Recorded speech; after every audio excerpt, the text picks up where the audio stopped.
Welcome, dear listeners, to another thrilling episode of Tales from the Abyss. Today, we dive into the eerie and unsettling world of Junji Ito's Uzumaki. This story is not for the faint of heart, as it explores the sinister power of spirals and their grip on a small, unsuspecting town. So turn down the lights, get comfortable, and prepare to be drawn into the spiral. Chapter 1. The Spiral Obsession. Our story begins in the seemingly ordinary town of Kurusu-cho, nestled between the mountains and the sea. Here we meet Kirie, a high school student who leads a typical life.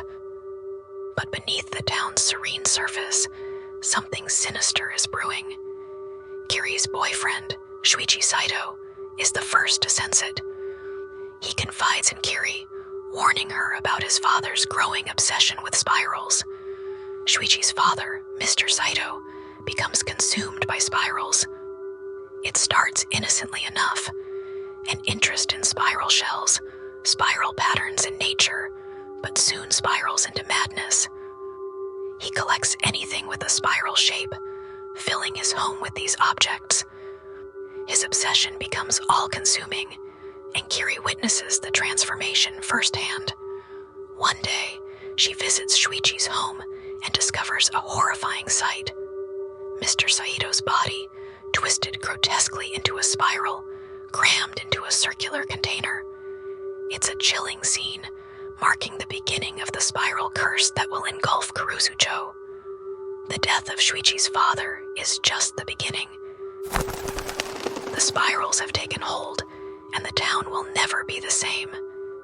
Kirie and Shuichi are left to grapple with the aftermath, their lives forever changed by the spiral's sinister power. Chapter 2. The Spiral Obsession. Part 2. As the days pass, the spiral's grip tightens around Kurusu-cho.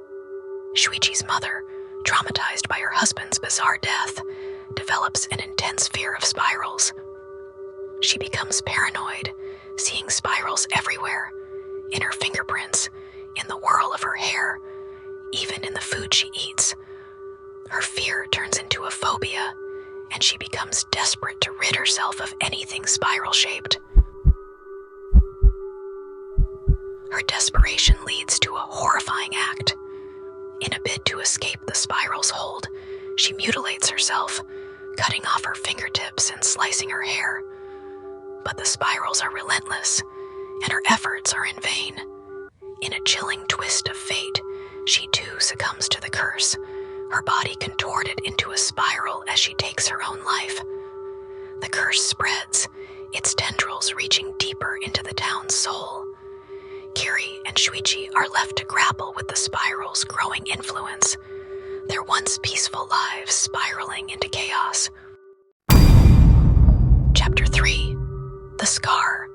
The halls of Kirie's school become the next stage for the spiral's sinister influence. A classmate named Azami has a peculiar spiral-shaped scar on her forehead. At first, it's merely a curiosity, a strange mark that draws attention. But soon, it becomes clear that the scar is more than just a blemish. It seems to possess a mind of its own, growing larger and more pronounced with each passing day. Azami's behavior becomes increasingly erratic as the scar takes hold of her mind. She becomes obsessed with its power, using it to manipulate those around her. The scar's influence is insidious, twisting her thoughts and actions into something unrecognizable. As the scar grows, it consumes her, both physically and mentally, until she is little more than a shell of her former self. Her transformation is a haunting reminder of the spiral's power, a symbol of the curse that has taken hold of Kurusu-cho. The boundaries of reality blur as the curse spreads, leaving Kirie and Shuichi questioning their own sanity. Chapter 4. The Firing Effect. The spiral's influence seeps into every aspect of life in Kurusu-cho, even into the town's art and culture. Kirie's father, a skilled potter, becomes obsessed with crafting spiral-shaped ceramics.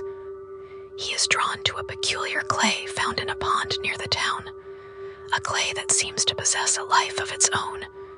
As he works, the spirals begin to take hold of him. His creations become grotesque, twisted forms, echoing the spiral's malevolence.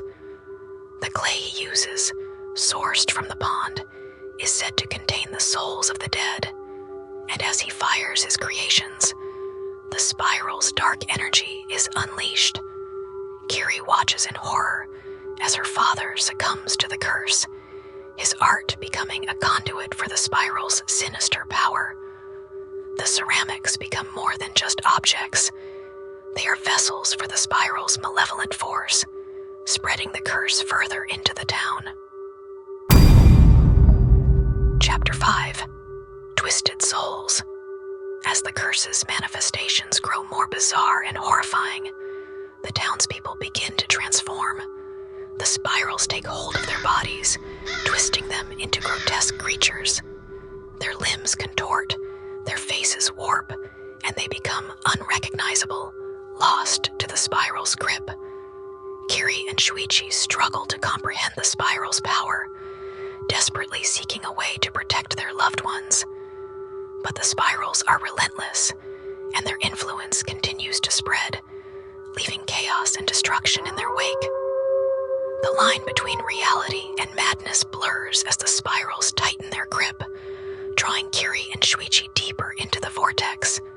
Their fate hangs in the balance, uncertain and terrifying.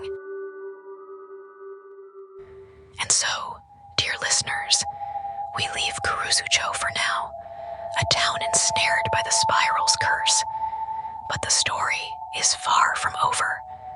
Join us next time as we continue to unravel the mysteries of Uzumaki, where the spiral's grip tightens with each passing moment. Thank you for joining us on Tales from the Abyss. If you enjoyed this episode, please like, subscribe, and hit the bell icon for more spine-chilling tales. Until next time, beware the spirals.